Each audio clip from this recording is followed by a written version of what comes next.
Janik, quick commerce, I think it's completely your area, but it might need a little bit of an introduction to us. Can you just give me a quick idea of what it is and how it has evolved in the country? E-commerce is the traditional online shopping that could be between same day to next day delivery and so on, which is your normal shopping that you have. The quick commerce is something that was essentially a delivery between 1 to 2 hours, right? So globally, anything below 2 hours delivery was known as quick commerce. And then now today it's evolved to a point where here in Sri Lanka, we do 30-minute delivery. And that is quick commerce for us. UAE, which is doing 15-minute delivery. India, which is doing below 10 minutes delivery. But yeah, so it's evolved quite fast to a point where people are starting to get used to this option of being able to order anything they want, get it delivered to their doorstep at the same price as any supermarket. 24 hours. Is our market mature, in terms of the quick commerce players as well as the consumers? So a few people I've spoken to from external parties who are quite involved in quick commerce back in different countries. This is something that makes it possible to have your subscriptions, have unlimited free delivery and all these stuff that kind of support the customer and also make it possible for the merchant like Celeste to be able to get their product across. How does the logistics and supply chain, how does that work? There are certain challenges in getting your products in, disruption in terms of your demand planning and things like that can happen. So we need to try and have a slightly higher buffer. We need to build up relationships and keep communicating with the brands to show them how much of potential there is in the market, how much of growth there's been, and then try to get the attention of the decision makers so that they know that this is a very good route to market and this is something that they need to start focusing on. Something that big and something with so much of potential is not a market that should be ignored. So I think that's something that's evolving right now. Born out of necessity, quick commerce is here to stay. We spoke about all of this and more with Janik Jayasuriya. Stay tuned. For 30 years, LMD has been the voice of business in Sri Lanka, capturing the pulse of the nation's corporate landscape through its iconic covers. Each cover tells a story, from the first edition in 1994 to the present day, narrating key moments, leaders and trends that have shaped Sri Lanka's business ecosystem. Over the years, LMD covers have featured thought leaders, business pioneers and game-changing innovations, reflecting the evolution of industries and the economy. As we celebrate 30 years, these covers represent more than just publications. They are a testament to LMD's legacy of excellence in business journalism and its unwavering commitment to being Sri Lanka's leading voice of business. LMD, Sri Lanka's voice of business, a legacy of 30 years.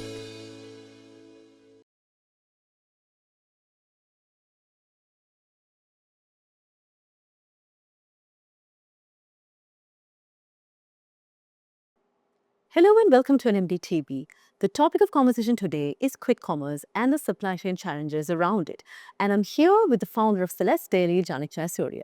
Welcome to our show. Hi, thank you for having me. Janik, quick commerce, I think it's completely your area, but it might need a little bit of an introduction to us. Can you just give me a quick idea of what it is and how it has evolved in the country? So, everybody knows e-commerce, right? So that's your most common go-to. E-commerce is the traditional online shopping that could be between same day to next day delivery and so on, which is your normal shopping that you have. Then came quick commerce. So quick commerce is something that was essentially a delivery between 1 to 2 hours, right? So globally, anything below 2 hours delivery was known as quick commerce.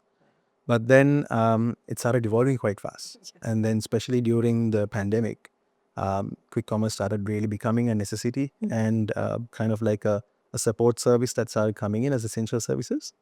And then now today it's evolved to a point where here in Sri Lanka, we do 30-minute delivery. And that is quick commerce for us.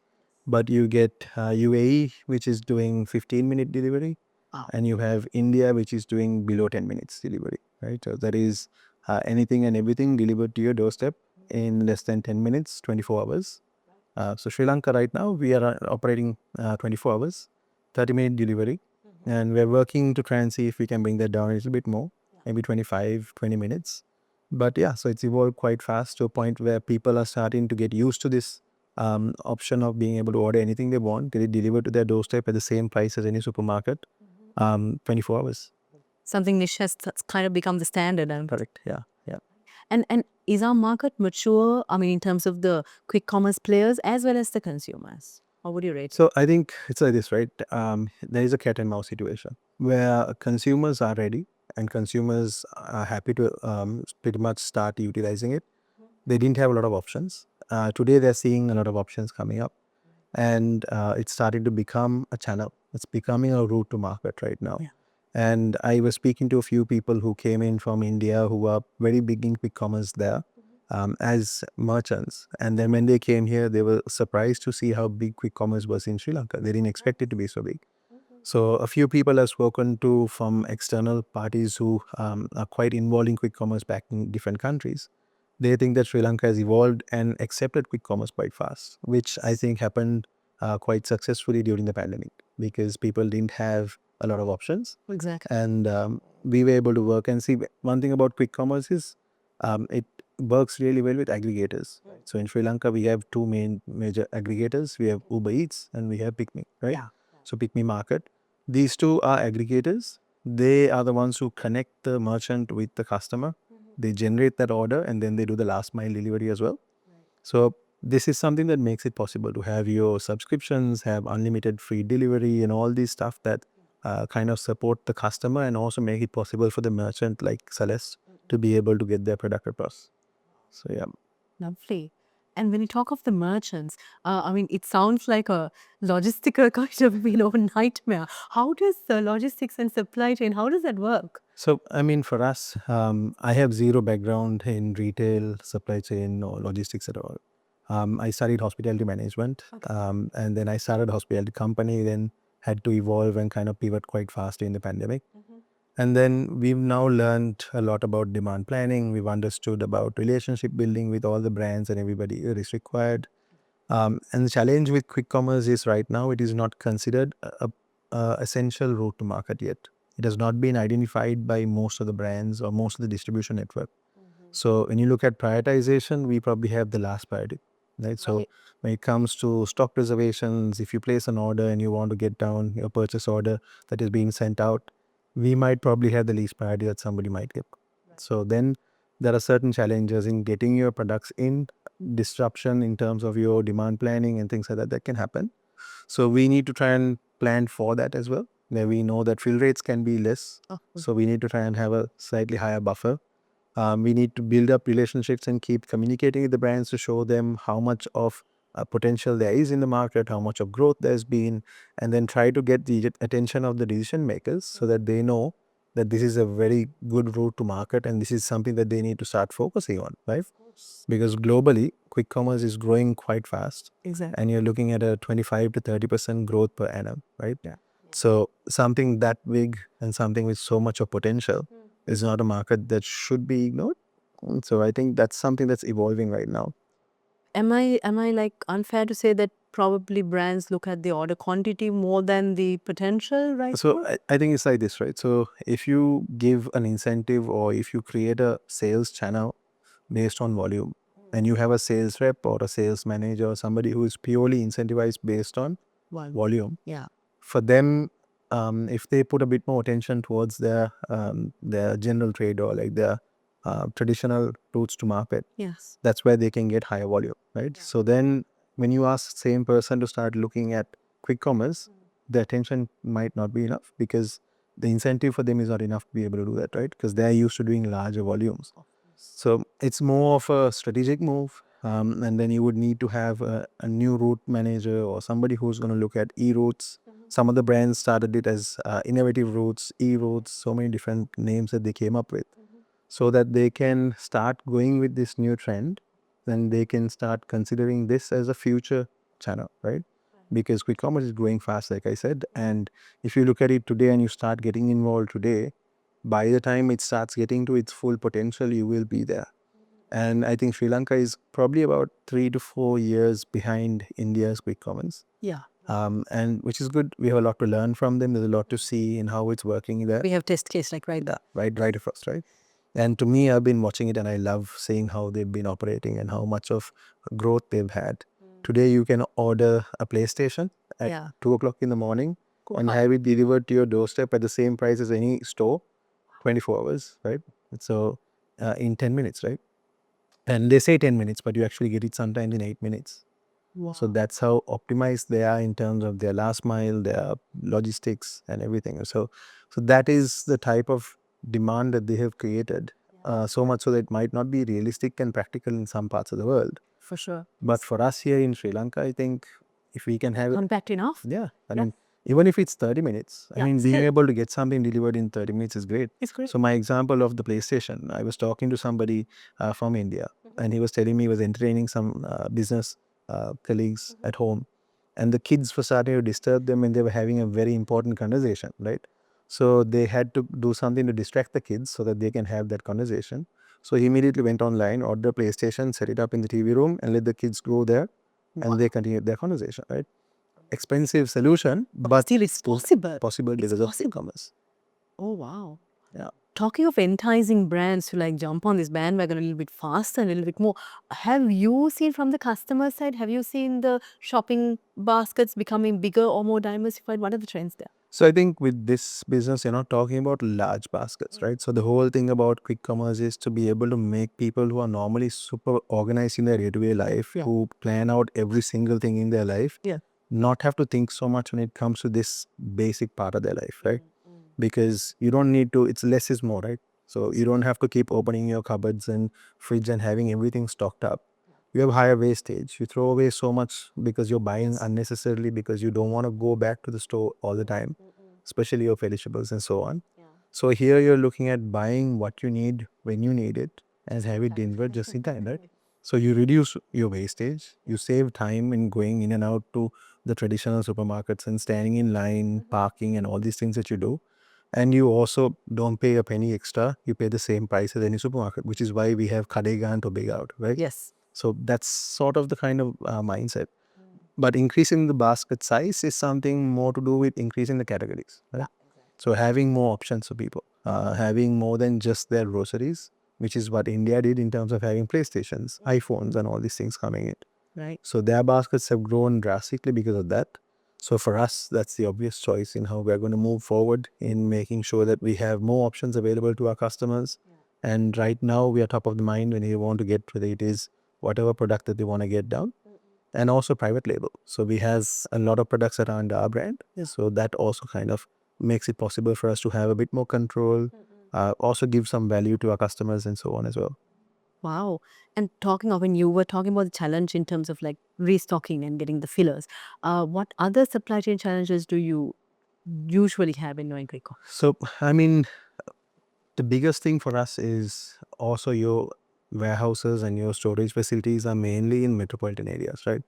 So your cost per square foot is quite high. So then when it comes to holding stock, we need to try and optimize and hold as little as possible. And then also when it comes to working capital, it's still a startup, only 5.5 years in. So we need to be very careful in terms of how much of stock we hold, in terms of commercials or agreements that we have with brands, how much of time they would give us to be able to hold the inventory and pay them and so on. So there are certain challenges that we are gradually coming out of with the support of multiple brands that we work very closely with.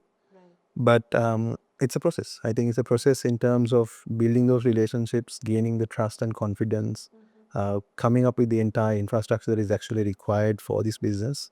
I think we've come quite a long distance in the last 5.5 years. But for quick commerce, I would say that is pretty much the biggest challenge in terms of understanding how much demand planning is tough, because there are very high fluctuations in terms of how a product would kind of move based on day, time, and so on, right? So we've understood that over the last 5.5 years. We've got a decent amount of understanding now, and we use certain things to predict that as much as possible. Sure. So yeah, that helps quite a bit as well. It's time now to take a very short break, but we soon be back to talk more about quick commerce. Display your brand message on digital screens at prime locations. The largest digital advertising network in Sri Lanka. Emerging Media. Welcome back to the show. We're in conversation with the founder of Celeste, Janik Jayasuriya. So quick commerce, like you said, was born out of a crisis. But when we do have other crises, like for example the recent floods, how does this complicate things? So I mean, one of the great things that happened for us was the fact that we learned a lot during the pandemic, right? And so we've been tested to the max during pandemic in terms of understanding how to deal with all these challenges, supply chain disruption, all the different stuff that happened at different stages. And then the next stage was when it came into the full crisis. Then we had to deal with it again. So we got tested quite a bit. So when it came to the most recent challenge, which was the floods, we had by now the ability to hold more inventory. We knew certain things we can do by adding limitations so that the panic buying doesn't cause problems for other people. So our regular customers and people were able to have an equal distribution of products without letting one particular individual buy too much. So certain restrictions that we put on board, stocks that we had as buffers. And one good thing was we were getting ready for the season, right? Yes. So we stocked up for the season, and we pretty much had to run through most of that at the start itself because we had enough stocks for the season. But apart from that, I think we were able to bring in that essential service that we're able to do. That's why I say quick commerce initially started as more of a convenience, and now it had become a necessity and more of an essential service right now, right? Because there are so many people who now depend on it. People who are caregivers, people who are elderly people who can't come out of their house, people who are single mothers or a single parent who's not able to come out leaving their kids and they have to work from home. So many people who depend on this, right? So when it has become a channel like that, during the floods, we were able to continue to operate 24 hours without any disruption. We very thankfully had to make sure that our entire team was safe, and luckily everyone was fine. We had a couple of people who had their hometown slightly impacted, but they were happy to stay on and work because they were able to communicate and make sure things were fine back home. So what we decided as a team was this is our opportunity to give back and support.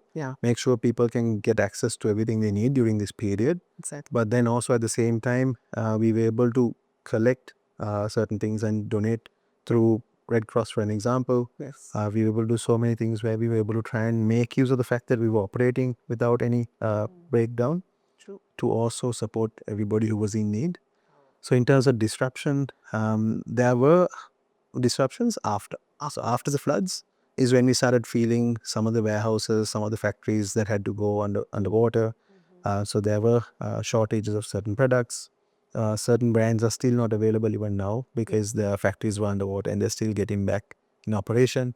So trying to figure out how you have complementary products, you have something similar from a different category. Yes. So you make sure you have the requirement-based alternatives that are available. So yeah, I mean, we had disruptions, but I wouldn't say that it's as big as what everybody else had to. We were able to manage. I mean, fresh produce, upcountry vegetables, we had challenges getting them. But somehow Sri Lankans are quite resilient, right? Yes. So Find a way. we find a way. I mean, most of our suppliers, if they couldn't come through their normal routes, they found the route of coming from somewhere else. And yes, the cost of fresh produce went up because their cost went up tremendously for them in terms of their routes, cost of transportation and all of that. But we still had it available. We looked at other alternatives, buying it from different markets, making sure that that short period that there were disruptions, we made sure we got it from any possible channel and had it available. Even the riders, you have to really give it to them. Really. All of them during this period, despite floods, despite the water being minimum 1 to 2 feet in certain areas, they went ahead and they did the deliveries. Wow. Even the aggregators did a fantastic job in incentivizing them, making sure that they had a reason to stay and work a little harder to go through all these and make the deliveries happen and execute that part. So I think everybody did their part, right? And the supply chain didn't really disrupt. It kept on moving forward. That's an amazing case study. Janik, it's been a very, very insightful conversation, but I'm sadly at the end of my list of questions. What is 2026 looking like for quick commerce? What are the trends that you are predicting? I think it's doing really well. People are learning more and more about quick commerce. They're understanding the convenience and the enabling of quick commerce for them. And also the fact that it's the same price as any supermarket, so there's no additional cost to that, right? That's one of the biggest mental blocks and challenges people have where they think that convenience comes at a cost. Yeah. But in this situation, quick commerce, thanks to aggregators and thanks to the entire stakeholder group who works together, Yeah. we made it possible to make sure that you get it at the same price without any changes. If at all, you save more money Yeah. and time. Excellent. So yeah. We've been in conversation with the founder of Celeste, Janik Jayasuriya. Thank you very much, Janik. I loved the conversation. Thank you so much for having me. Thank you. And thank you to all our viewers for joining us. Until next time, take care. Don't forget to subscribe to our YouTube channel and follow us on Facebook, LinkedIn, Instagram and X. Thank you for watching and stay safe.